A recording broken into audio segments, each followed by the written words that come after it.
Good morning, friends.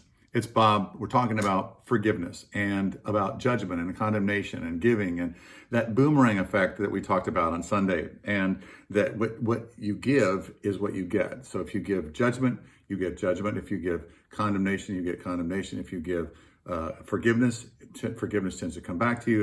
If you give generously with what you have, that comes back to you. That's a principle of the kingdom of heaven.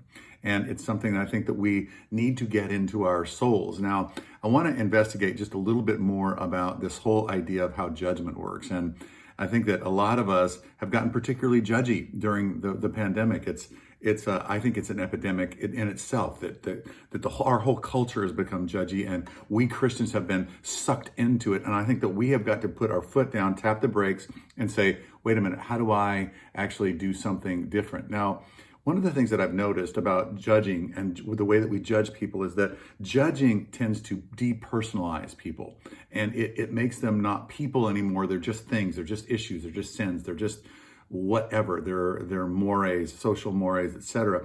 It reminded me of John chapter 9, where Jesus is being asked, who sinned?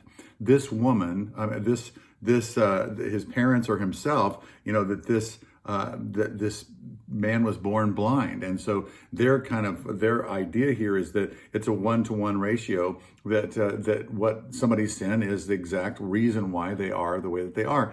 And here's this guy who's blind. He's being talked about in their presence, and he's being talked about like he's not even human.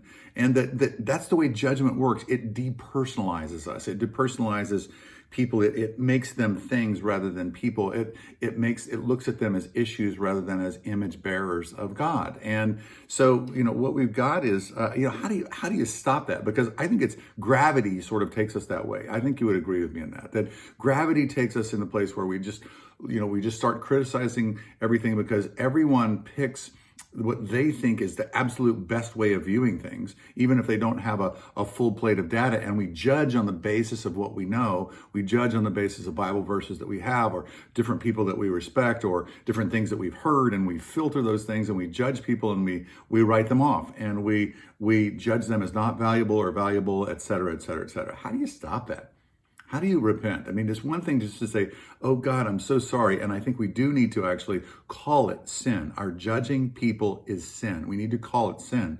But then how do you, and confess it to the Lord and receive forgiveness from him in that. But I think that there's something else that's going to need to happen in terms of not just seeing it as sin, but in how do we then turn it around so that we're not that way, so that we are making progress in the opposite direction of judging. And one of the ways that I think that's interesting about this is simply to get curious.